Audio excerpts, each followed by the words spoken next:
నమస్తే ఫ్రెండ్స్, నా పేరు సాయి కృష్ణ ఆజాద్. మనం బెస్ట్ ఫ్యామిలీ అడ్వకేట్గా ఉన్నాము. అంటే చాలా కేసులు మనం ఫైల్ చేసాము. ఇప్పటికే డైవర్స్కి సంబంధించి, అలాగే ఫ్యామిలీ కేసులకు సంబంధించి మాకు విజయవాడలో ఆఫీస్ ఉంది, అలాగే హైదరాబాద్, ఢిల్లీలో కూడా ఆఫీస్ ఉంది.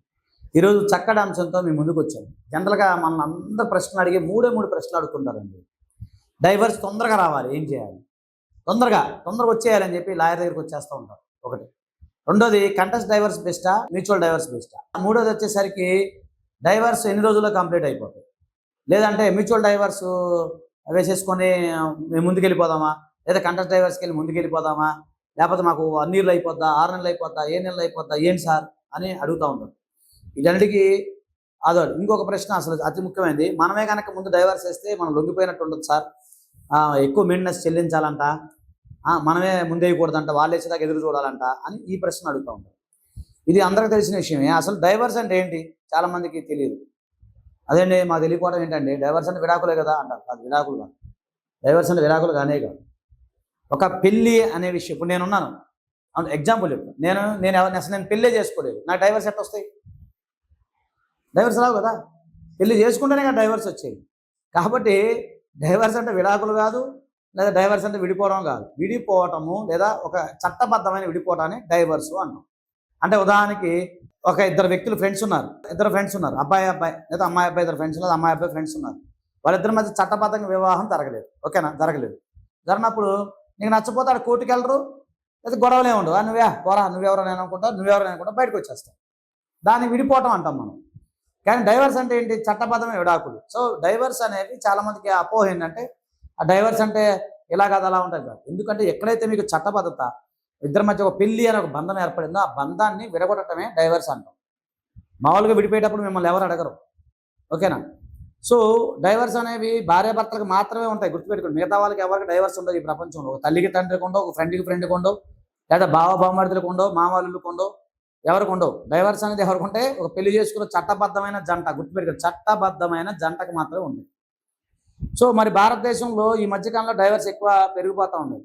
అయితే డైవర్స్ గురించి 1955లోనే మనకి ఏదో హిందూ మ్యారేజ్ యాక్ట్లో ఉంది, అందరికి తెలిసిన నెట్లో కొడితే బోల్డ్ వచ్చేస్తాయి. ఏమిటి?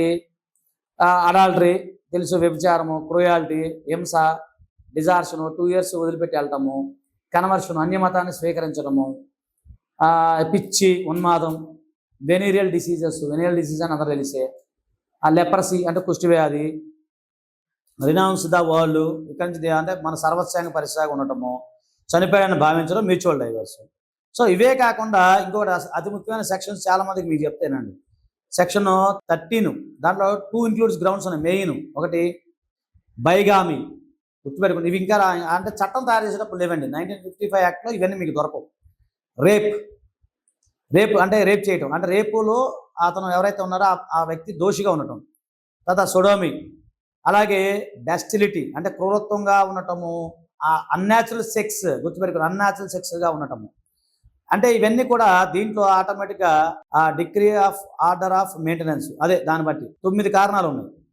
సో ఎవరైనా సరే చాలామంది ఈ డైవర్స్ సందర్భంలో ఈ బ్యాస్టిలిటీ అంటే ఇక అంటే సోడోమి ఇవన్నీ మీరు చెప్పకూడదు. నోటమంటే అసహజ శృంగార కార్యకలాపాలు తెలుగులో ఆ విధంగా ఉన్నా కూడా అది కూడా డైవర్స్కి వెళ్ళొచ్చు.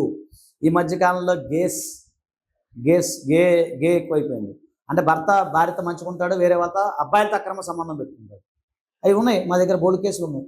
అబ్బాయిలతో అక్రమ సంబంధం పెట్టుకున్నారు, కానీ మళ్ళీ ఏం తెలియనట్టు ఉంటాడు భార్యతో. అదేదో యాప్ ఉంటుందండి, ఆ యాప్లో కొడితే అంతా గేసి ఉంటారు, అబ్బాయిలు ఇద్దరు కలిసి చేస్తారు. ఈడు అబ్బాయిలతో తిరుగుతూ ఉంటాడు. వాళ్ళు దొరికాడు ఒక అతను, మా దగ్గర డైరెక్ట్ దొరికాడు. ఇంకొకళ్ళు ఉంటారు, అమ్మాయి భర్త కాపురం చేసింది, ఆ అమ్మాయి వేరే వాళ్ళతో లెస్బియన్ అంటారు, వేరే వాళ్ళతో అక్రమ సంబంధం పెట్టుకోరు. అమ్మాయితోనే అమ్మాయి అబ్బాయి ఇట్లా తయారు అయిపోయారు ఈ మధ్యకాలంలో. ఇది కూడా మా దగ్గరికి వస్తాయి. ఇలాంటి వాటిలో కూడా మీరు డైవర్స్ పొందే అవకాశం ఉంది. ఈ రకరకాల రీజన్స్ లేండి, అవన్నీ మనం తర్వాత మళ్ళీ డిస్కస్ చేసుకుంటాం. సరే, కంటెస్ట్ డైవర్స్ బెటరా, మ్యూచువల్ డైవర్స్ బెటరా? సో నేను మళ్ళీ చెప్తున్నాను, చాలామందికి ముఖ్యంగా మీరు ముందు నెగోషియేషన్ చేయండి. లేని పక్షంలో ముందు కంటెస్ట్కి వెళ్ళిపోతే ఏమవుతుందంటే, ఒకవేళ అమ్మాయి కనుక మనసు మార్చుకుంది అనుకోండి, అమ్మాయి కానీ అబ్బాయి కానీ మనసు మార్చుకుంటే మన కంటెస్ట్ డైవర్స్ ఇమీడియట్గా అమెండ్మెంట్ పిటిషన్ వేసుకొని మ్యూచువల్ డైవర్స్గా మార్చేసి క్లోజ్ చేసేయచ్చు. అలా కాకుండా మీరు మ్యూచువల్ డైవర్స్కి వెళ్ళారనుకోండి, మ్యూచువల్ డైవర్స్కి వెళ్తే ఏమవుతుంది తెలిసి చెప్పనా మీకు? మ్యూచువల్ డైవర్స్కి ఏమైందంటే, అప్పుడు ఈ రోజు అమ్మాయి అబ్బాయి ఇద్దరు వస్తారు, 6 నెలల తర్వాత అమ్మాయి తూచండి, అమ్మాయి కానీ అబ్బాయి కానీ మళ్ళీ ఆ కేసు మళ్ళీ మొదటికి వస్తుంది. కాబట్టి నేను దయచేసి చెప్తున్నా ఉన్నాను, మీరు మ్యూచువల్ కంటే కంటెస్ట్ డైవర్స్కి వెళ్ళిపోవడం బెటర్. ఒక ఎక్స్పీరియన్స్ అడ్వకేట్ని మీరు కలవండి. ఇకపోతే అబ్బాయిలు చాలామంది అంటారు, సార్ మా దగ్గరికి వచ్చి, సార్ ముందే మనం డైవర్స్ ఫైల్ చేస్తే అలసైపోతామంట, లేదంటే ముందే మనం డైవర్స్ ఫైల్ చేసేస్తే ఎక్కువ మెయింటెనెన్స్ ఇవ్వాలంటాను. సో ఇవన్నీ అబద్ధాలండి. మెయింటెనెన్స్ వేరు, దీనికి సంబంధించి వేరే సపరేట్ చేద్దాము. మెయింటెనెన్స్ వేరు, ఇది వేరు. కాబట్టి ఎవరైనా ఒక అబ్బాయి కనుక ప్రేమించుకొని అతను కనుక పెళ్ళి అయితే అతను నిరభ్యంతరంగా ఆ అమ్మాయి ఎవరైతే ఉందో డైవర్స్ పొందొచ్చు. లెస్బియన్స్, గేసు, అన్యాచురల్ సెక్స్, ఇలా ఈ రకంగా అసహజమైన శృంగారంలో పార్టిసిపేట్ చేసినా కూడా it leads to divorce. So ఈ మధ్యకాలంలో వచ్చిన కొత్త జడ్జిమెంట్స్ అవి. ఓకేనా ఫ్రెండ్స్, ఇది కొంచెం సబ్జెక్ట్ డ్రై సబ్జెక్టు, ఇంకోసారి చూడండి, మీకు అర్థం కాదు. కేవలం అపాయింట్మెంట్ కోసం అయితే 9948090355 నెంబర్కి ఫోన్ చేయండి. ఓకేనా ఫ్రెండ్, థ్యాంక్ యూ, నమస్తే, జై హింద్.